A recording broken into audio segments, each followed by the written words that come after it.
The galactic trading station called Nexus Prime was the largest structure Cole Bennett had ever seen.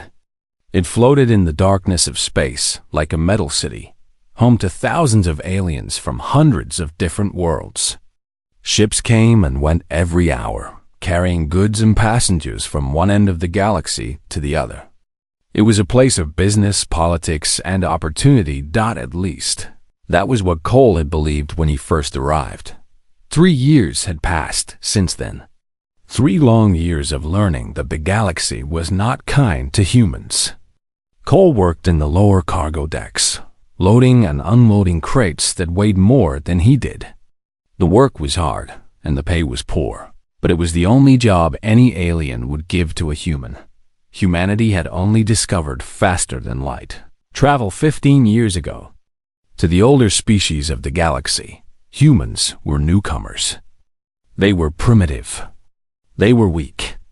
They were barely worth noticing. Cole wiped sweat from his forehead as he pushed a heavy crate onto a transport platform. His muscles burned and his back ached, but he did not stop. Stopping meant drawing attention, and attention was never good. "Move faster, soft skin," a voice growled behind him. Cole did not turn around. He knew that voice. It belonged to Varth, a Sethrak, who worked as a security officer on the cargo deck. The Sethrak were a reptilian species with green scales, yellow eyes, and claws sharp enough to cut through metal. They considered themselves warriors, superior to all other races in strength and honor. Varth especially enjoyed reminding Cole of human inferiority. "Did you hear me, animal?" Varth stepped closer. His clawed feet clicked against the metal floor. "I said move faster." Cole pushed the crate onto the platform and turned to face the Sethrak. Varth stood nearly 7 feet tall, towering over Cole's 6-foot frame. 2 other Sethraks stood behind him, their mouths twisted into cruel smiles. "I am working as fast as I can," Cole said quietly. Varth laughed. The sound was harsh and cold. "As fast as you can? This is the best your species can offer. No wonder humans are still crawling in the dirt while we rule the stars." The other Sethrak laughed with him. Cole said nothing. He had learned that arguing only made things worse. "Look at it," Varth said to his companions.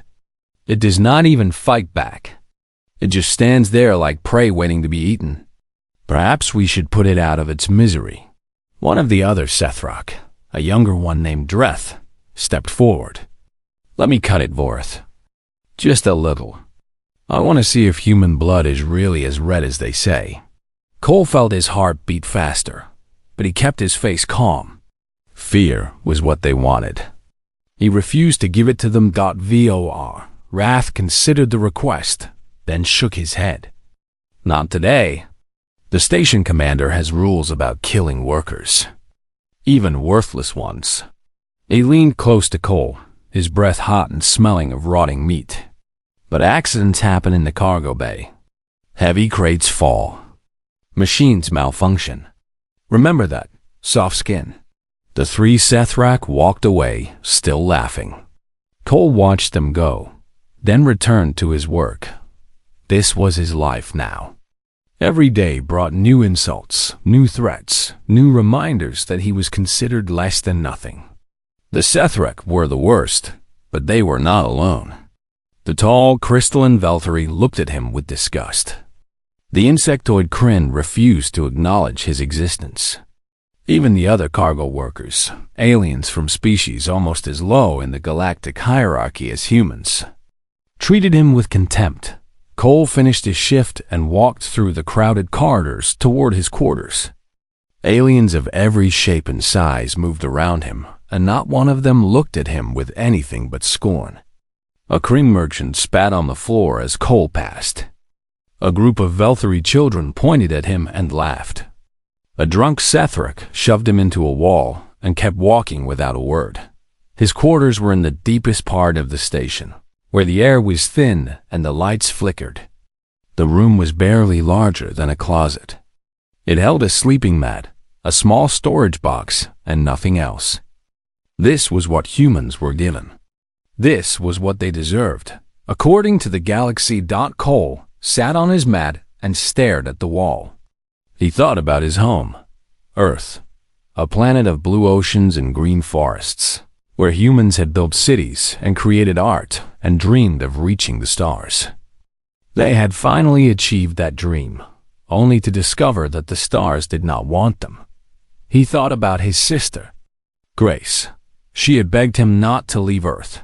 She had told him that the aliens would never accept him, that he would be throwing his life away. Cole had laughed at her fears. He had been so certain that he could prove human worth to the galaxy. Now he wondered if Grace had been right all along. A knock on his door interrupted his thoughts. Cole opened it to find a small alien standing in the corridor. It was a Talon, a species that resembled Earth cats but walked on two legs and spoke in soft, musical voices. This particular Talon was named Mira, and she was one of the few beings on the station who did not treat Cole like garbage. "You look terrible," Mira said. "Vorath again?"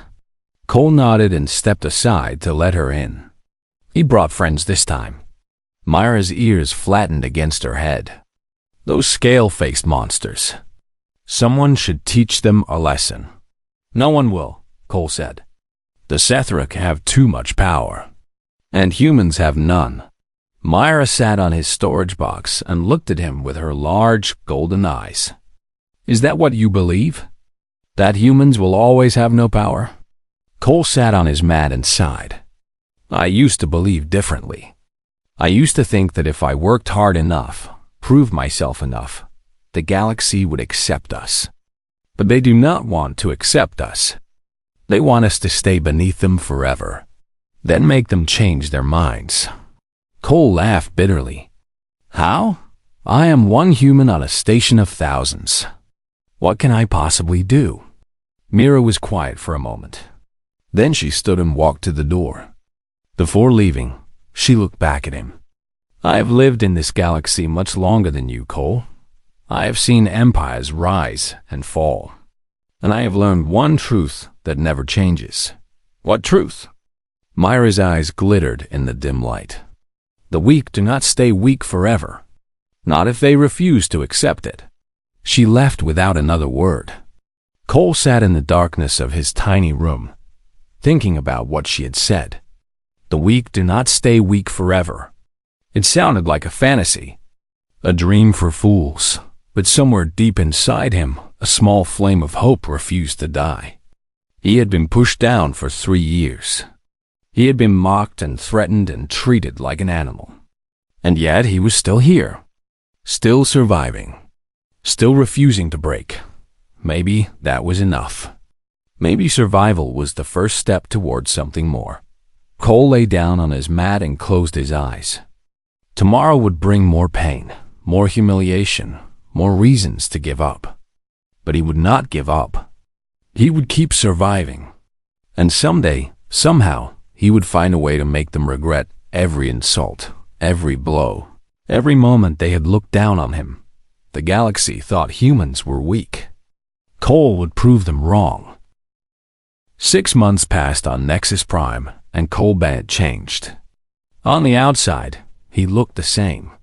He still worked the cargo decks, still endured the insults of Vorath and his gang, still lived in his tiny room in the deepest part of the station. But inside, something was different. He had stopped feeling sorry for himself. He had started paying attention. Every day, Cole watched and learned. He memorized the patrol schedules of the security officers. He noted which corridors had cameras and which did not. He learned the names of the powerful aliens on the station and studied their conflicts with each other. Knowledge was power, and Cole gathered it like a man dying of thirst gathers water. The other aliens did not notice. To them, he was still just a human. The soft skin.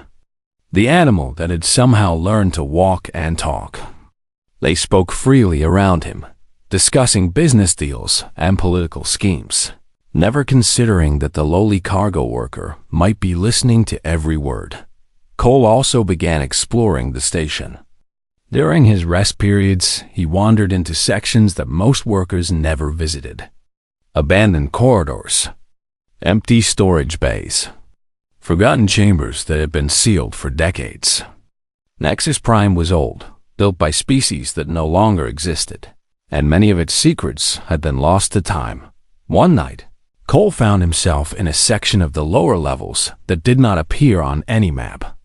The corridor was dark and covered in dust. The air tasted stale, as if no one had breathed it in a very long time. Cole walked slowly, his small flashlight cutting through the blackness. He reached a door at the end of the corridor. It was made of a metal he did not recognize, covered in symbols that looked older than anything he had ever seen. Cole touched the surface, and the door slid open with a soft hiss. Inside was a small room. And in the center of the room, resting on a stone pedestal, was a device. It was black and smooth, about the size of Cole's fist, shaped like a perfect sphere. Faint lines of blue light pulsed across its surface in patterns that seemed almost alive. Cole reached out and picked it up. The moment his fingers touched it, the device hummed, and the blue light grew brighter. Cole did not know what he had found, but he knew it was important. He took the device back to his quarters and hid it beneath his sleeping mat. Over the following weeks, he spent every free moment studying it. The sphere responded to his touch, projecting holographic images and streams of data in a language Cole did not understand. But slowly, painfully, he began to make sense of it. The device was a data core, a storage unit containing information from a civilization called the Precursors. Cole had heard legends about the Precursors during his time on the station. They were a species that had ruled the galaxy millions of years ago, before vanishing without a trace. No one knew what had happened to them, but they had left behind ruins and artifacts scattered across thousands of worlds. This data core was one of those artifacts, and it contained technology beyond anything Cole had ever imagined. Weapon designs, shield generators, engine systems that could bend space itself, medical devices that could heal almost any injury. The Precursors had been gods compared to the current species of the galaxy, and now Cole held their secrets in his hands. He knew he should report his discovery. The station authorities would pay well for such a find. But Cole also knew what would happen if he did. The aliens would take the technology for themselves. They would use it to become even more powerful, to push humans even further down. Cole would receive nothing but a pat on the head and a few extra credits. No, he would not share this with anyone. Instead, Cole began to build. The abandoned sections of the station became his workshop. He gathered materials from the cargo base, taking only small amounts that would not be noticed. He studied the Precursor blueprints until his eyes burned, then worked through the night to construct what they described. His first creation was a personal shield generator. It was small enough to wear under his clothing, powerful enough to stop plasma fire. When he tested it by pressing a heated metal rod against his chest, the shield activated instantly, surrounding him in a bubble of shimmering energy. The rod bounced away without leaving a mark. His second creation was a weapon, a railgun that fit on his forearm, hidden beneath his sleeve. It fired small metal projectiles at incredible speed, fast enough to punch through Sethrak armor. When Cole tested it on a scrap piece of metal, the projectile tore through like paper. His third creation was armor. It looked like ordinary clothing, the same simple outfit he wore every day. But woven into the fabric were precursor fibers that could stop a blade or deflect a bullet. Cole wore it constantly, feeling its weight against his skin like a promise. All this time, the abuse continued. Varath grew bolder in his cruelty. He and his gang cornered Cole in empty corridors and beat him, leaving bruises that took days to heal. They destroyed his belongings, poured chemicals in his food, and carved insults into the walls outside his door. They were testing him, pushing him, waiting for him to break. Cole let them think they were winning. One night, Vareth caught Cole alone in a maintenance tunnel. He pressed Cole against the wall, his claws digging into Cole's shoulders. "I am tired of waiting," Vareth hissed. "The station commander protects you during work hours.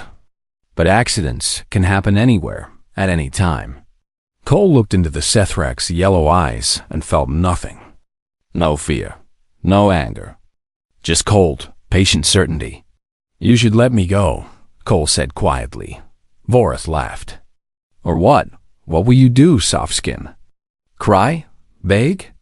Run to the commander like a scared child?" "No," Cole said. "I will do something much worse." For a moment, something flickered in Vareth's eyes. Confusion, uncertainty. Then he laughed again and released Cole, shoving him to the ground. Big words from small prey. "Enjoy your last days, human. They are running out." He walked away, leaving Cole on the cold metal floor. Cole stood, brushed himself off, and returned to his quarters. He felt the weight of his hidden weapon against his arm, the hum of his shield generator against his chest. Soon, he thought. Very soon. In his room, Cole opened the data core and continued his studies. There was so much more to learn, so many more weapons to build. But he was running out of time. Vareth was becoming impatient. The next attack might not end with just bruises. Cole worked through the night, his hands steady and his mind clear. The galaxy had tried to break him. It had failed. Now it was his turn to show them what a human could do when pushed too far. The weak do not stay weak forever. Myra had told him that months ago. Cole finally understood what she meant. He was not weak anymore. And soon, everyone on Nexus Prime would know it. The Harvest Festival was the biggest celebration on Nexus Prime. For 3 days, the station transformed into a carnival of lights, music, and feasting. Aliens from every species gathered in the central plaza to eat, drink, and forget their differences. Even the poorest workers received extra rations and time off to enjoy the festivities. Cole Bennett did not celebrate. He spent the first 2 days of the festival in his workshop, making final adjustments to his equipment. His shield generator was fully charged. His railgun was loaded with 20 projectiles. His armor was fitted perfectly beneath his simple work clothes. He was ready. On the third night of the festival, Cole walked through the crowded corridors toward the cargo bay. Most of the station's residents were in the central plaza, dancing and drinking under colorful lights. The lower levels were nearly empty, perfect for what was about to happen. Cole had known Vareth would come for him during the festival. The Sethrak had been planning something for weeks. Cole had seen him whispering with his gang, had noticed the way they watched him with hungry eyes. They thought the festival would provide cover for their crime. Everyone would be too distracted to notice one human disappearing. They were right about that part. Everyone would be distracted. But Cole was not planning to disappear. He reached the cargo bay and stopped in the center of the room. Large metal crates surrounded him on all sides, casting long shadows in the dim light. He waited. He did not wait long. Vareth emerged from behind a stack of crates, his yellow eyes gleaming with cruel pleasure. 5 other Sethrak followed him, spreading out to block every exit. They were all armed with plasma pistols and curved blades that glinted in the low light. "I knew you would come here," Vareth said, walking slowly toward Cole. "You are predictable, Softskin, like all your kind." Cole stood perfectly still, his heartbeat steady and slow. "You brought friends. I am honored." Vareth laughed. The sound echoed through the empty bay. "You should be. It takes 6 Sethrak warriors to properly kill one human. We want to make sure it lasts." "Last?" Cole tilted his head slightly. "You think this will last?" The other Sethrak exchanged glances. Something in Cole's voice was wrong. He did not sound scared. He did not sound desperate.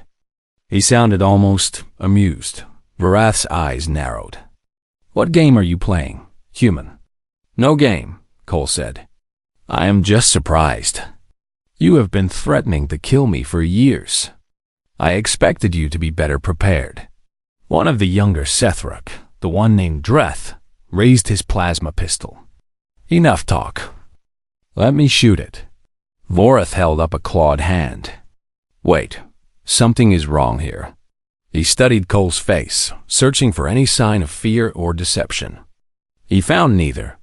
Why are you not running? Why are you not begging? Cole smiled. It was a small smile, calm and cold. Because I'm tired of running. And begging never worked anyway. He raised his right hand. A beam of concentrated light shot from his palm, striking Dreth in the chest. The Sethruk flew backward, his plasma pistol clattering to the floor. He hit a stack of crates and did not get up. For a moment, no one moved. The remaining Sethruk stared at their fallen companion, their reptilian minds struggling to understand what had just happened. Then chaos erupted. Two Sethruk opened fire with their plasma pistols. Blue bolts of energy shrieked toward Cole. He did not dodge. He did not need to. His shield activated, and the plasma splashed harmlessly against an invisible barrier, scattering into sparks of light. Cole moved. He was not as strong as a Sethruk. He was not as fast as a Sethruk, but he had spent months training his body while building his weapons. He knew exactly where to strike, exactly how to move, exactly when to attack. The first Sethruk barely saw him coming. Cole's fist connected with a nerve cluster in the alien's neck, and the warrior collapsed like a puppet with cut strings. The second Sethruk swung his blade in a wide arc. Cole ducked, swept his leg against the alien's knee, and heard the satisfying crack of breaking bone. The Sethruk screamed and fell. Two more charged at him together. Cole raised his arm and fired his railgun twice. The projectiles moved too fast to see, punching through armor and flesh. Both Sethruk dropped to the ground, clutching their wounds and howling in pain. The fifth Sethruk turned and ran. Cole let him go. He wanted a witness. He wanted someone to tell the story of what happened here tonight. That left only Vorath. The Sethruk leader stood frozen, his yellow eyes wide with shock and fear. He had seen Cole take down 5 of his best warriors in less than a minute. He had seen plasma fire bounce off the human's body like rain off stone. His mind could not process what he was seeing. What? What are you? Vorath whispered. Cole walked toward him slowly. His footsteps echoed in the suddenly quiet cargo bay. I am what you made me, Vorath. You and everyone like you. You pushed and pushed, thinking I would break. But I did not break. I became something else. Vorath raised his blade with trembling claws. Stay back. I will kill you. Cole did not stop walking. He reached out and grabbed the blade with his bare hand. The precursor fibers in his armor stopped the edge from cutting his skin. He twisted, and the weapon snapped in two. Before Vorath could react, Cole's hand closed around his throat. He lifted the Sethruk off the ground, holding him as easily as a child holds a toy. Vorath was nearly a foot taller and twice as heavy, but in Cole's grip, he was helpless. For 3 years, you made my life miserable, Cole said quietly. You beat me. You humiliated me. You made me feel like I was nothing. Do you remember all those times you told me I was prey? Vorath clawed at Cole's arm, but his talons could not penetrate the armor. Please, he gasped. Please do not kill me. Kill you? Cole shook his head. No, killing you would be too easy. I want you to live. I want you to remember this moment for the rest of your life. I want you to wake up every night, sweating and shaking, knowing that a human defeated you. He dropped Vorath to the floor. The Sethruk landed hard, coughing and clutching his bruised throat. Cole looked down at him with cold eyes. Tell your people what happened here. Tell everyone on this station. The hunted has become the hunter, and anyone who threatens me again will suffer far worse than you." He turned and walked away, leaving 6 Sethrak groaning on the floor behind him. As he reached the exit, he paused and looked back. "One more thing, Vorath. My name is Cole Bennett. I am human, and I am just getting started." He disappeared into the shadows of the corridor, leaving the cargo bay silent except for the moans of the fallen warriors. The Harvest Festival continued in the central plaza above, the crowds unaware that everything had just changed. By morning, the whole station would know. The human had struck back, and nothing would ever be the same. News of what happened in the cargo bay spread through Nexus Prime like wildfire. By the next morning, everyone on the station was talking about the human who had defeated 6 Sethrak warriors. Some said it was impossible. Some said it was a trick. Some said the Sethrak had been drunk and exaggerated their injuries. But everyone agreed on one thing. Something had changed. Cole Bennett no longer walked through the corridors with his head down. He walked tall, meeting the eyes of every alien who looked at him. Most looked away. The fear in their faces gave Cole a satisfaction he had never expected. For 3 years, he had been the one who was afraid. Now the tables had turned. The Sethrak were furious. Their pride could not accept that a human had humiliated their warriors. Vorath demanded justice from the station commander, claiming that Cole had attacked without provocation. But the commander, a fat Velthari named Counselor Zeth, refused to act. The Sethrak had been bullying workers in the cargo bay for years. Everyone knew it. And now one of those workers had fought back. "Perhaps your people should choose their targets more carefully," Counselor Zeth told Vorath. The human broke no laws. He defended himself. "If you want revenge, that is your business. But the station will not help you." Vorath was not satisfied with that answer. He sent a message to his homeworld, calling for reinforcements. 2 weeks later, a Sethrak military cruiser docked with Nexus Prime. On board was Commander Korath, Varad's older brother and one of the most decorated warriors in the Sethrak fleet. Korath was everything Vorath wished he could be. Tall, powerful, covered in battle scars from 100 victories. He commanded a squad of elite soldiers who had crushed rebellions and conquered worlds. When he arrived on the station, he made a public announcement that echoed through every corridor. "The human called Cole Bennett has attacked Sethrak warriors without cause," Korath declared, his voice booming from every speaker. "This insult to our honor will not stand. I am offering a reward of 1 million galactic credits to anyone who brings me this human. Alive if possible. Dead if necessary. 1 million credits." It was more money than most aliens would see in a lifetime. Within hours, bounty hunters, mercenaries, and opportunists flooded the station, all eager to claim the prize. Cole watched this unfold from his hidden workshop in the lower levels. He had expected retaliation. He had prepared for it. But even he was surprised by the size of the response. There must have been 50 hunters on the station now, all searching for him. Mira found him in his workshop that evening. She looked worried, her ears pressed flat against her skull. "You have to leave," she said. "There are too many of them. Even with your weapons, you cannot fight them all." Cole shook his head. Leaving would prove them right. It would show that humans run when things get hard. "I will not do that." "Then what will you do?" Cole picked up his railgun and checked the ammunition. "I will give them exactly what they came for." A hunt. The first hunter came that night. He was a Kryn assassin, silent and deadly, armed with poison blades and years of experience.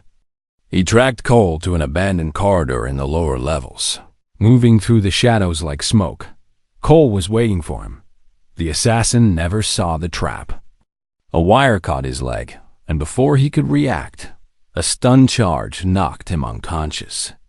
Cole left him tied up in the corridor with a message carved into the wall beside him. Run. The second and third hunters came together, thinking there was safety in numbers. They were wrong. Cole ambushed them from above, dropping from a ventilation shaft and disabling both before they could draw their weapons. He left them with the same message. Word began to spread. The human was not hiding. He was hunting. Commander Korath refused to accept these failures. He sent a full squad of 12 Sethrak soldiers into the lower levels, armed with military-grade weapons and armor. They moved in formation, covering every angle, ready for anything. They were not ready for Cole. He attacked from the darkness, striking and vanishing before they could respond. He used the maze of corridors to his advantage, leading the soldiers deeper into unfamiliar territory. He disabled their communications, cut off their retreat, and picked them off one by one. 6 hours later, 8 soldiers limped back to Korath's ship. Their weapons were destroyed. Their armor was shredded. 3 of their companions were missing, left unconscious in the depths of the station. It was not a human, one soldier insisted, his scales pale with fear. Humans cannot move like that, cannot fight like that. It was a demon wearing human skin.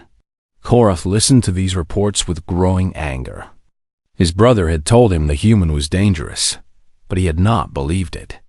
How could one soft-skinned creature defeat trained Sethrak warriors? He increased the bounty to 2 million credits. More hunters came. More hunters fell. Cole did not kill them. He did not need to. He defeated them and let them go, spreading stories of the human who could not be caught. Each failure made the legend grow. Each survivor carried the message further. The softskin was not prey. The softskin was a predator. Cole found satisfaction in the hunt, but he knew it could not last forever. Korath was patient and well-funded. Eventually, he would find a way to trap Cole. Eventually, the numbers would become too great. But Cole had a plan. He was not just hunting the bounty hunters. He was sending a message to the entire galaxy. Humans could not be pushed around. Humans could not be bullied.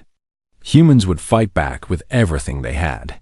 And when the time was right, Cole would end this once and for all. Mira visited him again after the 4th week of the hunt.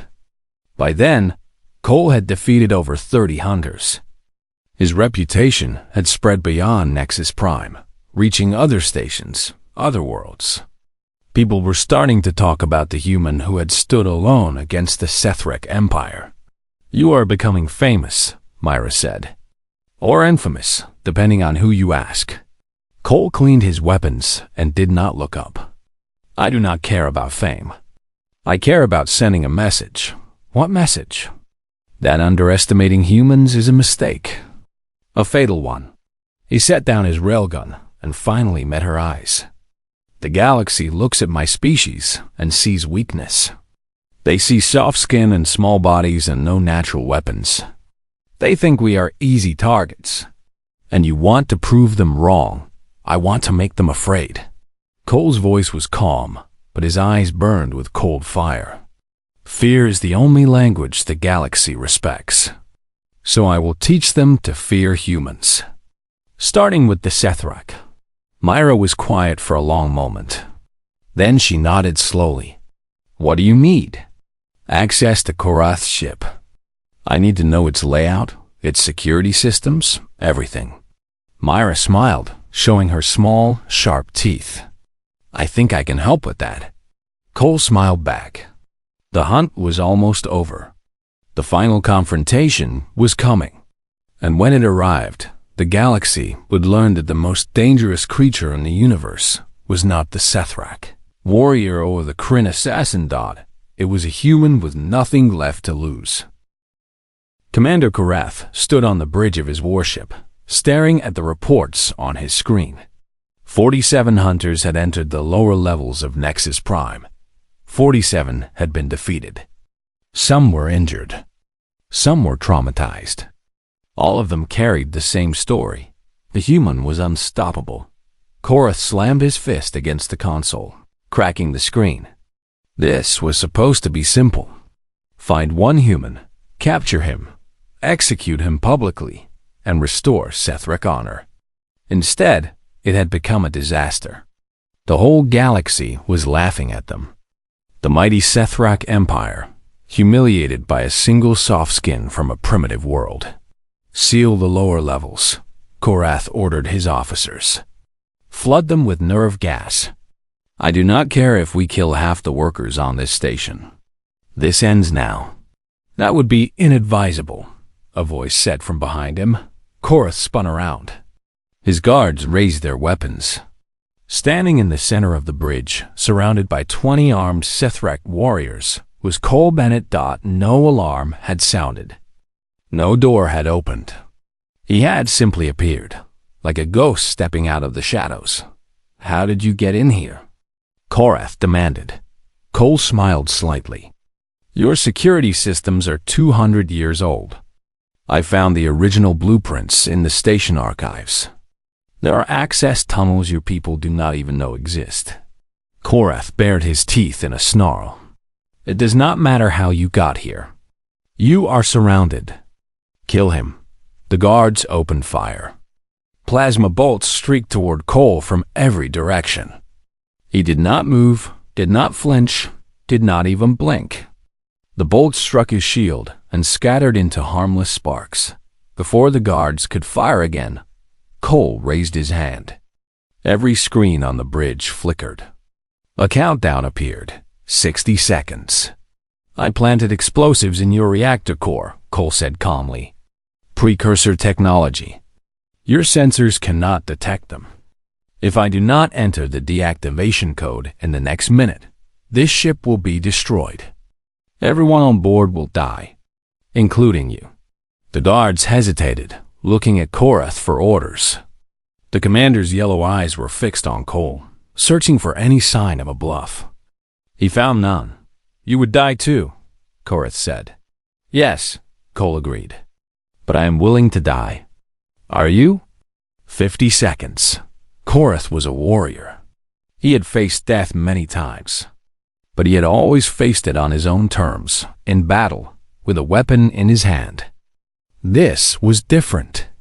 This was a human holding his life in the palm of his hand, and there was nothing he could do about it. What do you want? Korath asked through clenched teeth. 40 seconds. I want you to listen, Cole said. For 3 years, I lived on this station. I worked hard. I kept to myself. I never hurt anyone. And every day, your people made my life miserable. They beat me. They insulted me. They treated me like an animal. 30 seconds. I could have destroyed you quietly. I could have poisoned your water, sabotaged your ships, killed you in your sleep. Instead, I chose to fight openly. I wanted you to know exactly who was defeating you. I wanted the galaxy to see. 20 seconds. Here is what happens next. The Sethrak will leave this station. You will return to your homeworld and deliver a message to your leaders. Humans are to be treated as equals. No more harassment. No more discrimination. Any species that violates this will answer to me. Korath laughed bitterly. You are one human. You cannot enforce such demands across the galaxy. 10 seconds. Not yet, Cole said. But my people learn quickly. We went from horses and swords to starships in less than 1,000 years. Give us another century, and we will surpass every species in this galaxy. The question is whether you want us as friends or enemies. 5 seconds. Korath looked at the countdown. He thought about his crew, his ship, his legacy. He thought about the reports from the lower levels, the stories of the human who could not be defeated. He thought about what it would mean to be the commander who was destroyed by a single soft skin. Agreed. He said. Cole entered the code. The countdown stopped at 2 seconds. A wise choice, Cole said. Now leave. And remember what happened here. Korath held Cole's gaze for a long moment. There was something in those human eyes that he had never seen before. Not madness, not cruelty, just absolute, unshakable certainty. "This is not over," Korath said quietly. "My people will remember this insult." "Good," Cole replied. "Make sure they remember who delivered it." He turned and walked off the bridge. The guards parted to let him pass, too shaken to stop him. The doors closed behind him, and he was gone. 1 month later, the Galactic Council held an emergency session. Representatives from every major species gathered to discuss the incident on Nexus Prime. The Sethrak demanded punishment for the human who had humiliated their warriors. Other species argued that Cole had merely defended himself against unprovoked aggression. In the end, the council reached a compromise. Humanity was formally recognized as a sovereign species with full rights and protections under galactic law. In exchange, Cole agreed to share some of the precursor technology he had discovered, with all species benefiting equally. Cole attended the recognition ceremony as humanity's first official ambassador. He wore a simple dark suit, nothing flashy or impressive. But every alien in the chamber watched him with a mixture of fear and respect. After the ceremony, a Velthari diplomat approached him. She was tall and elegant, her crystalline skin shimmering in the chamber's lights. "You could have asked for peace," she said. "Instead, you chose fear. Why?" Cole looked out at the assembled aliens. Many of them had mocked his species just months ago. Now they treated him with cautious respect. Not because they admired humanity, but because they feared what humans might become. "Peace is given to equals," Cole said. "Fear is earned by those who were never supposed to rise. Humanity was not supposed to be here. We were supposed to stay on our little planet, crawling in the dirt while the rest of you ruled the stars. But we did not stay. We reached up and grabbed our place among you." The diplomat tilted her head, her expression unreadable. "And now? Now the galaxy knows what happens when you underestimate a human." Cole smiled, and there was no warmth in it.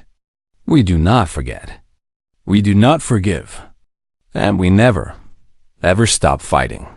He walked away, leaving the diplomat to contemplate a universe that had suddenly become much more complicated. In his quarters that night, Cole received a message from Earth. His sister Grace had seen the news.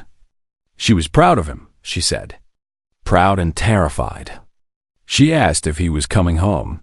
Cole thought about it for a long time. Earth felt like a distant memory now, a place from a simpler life.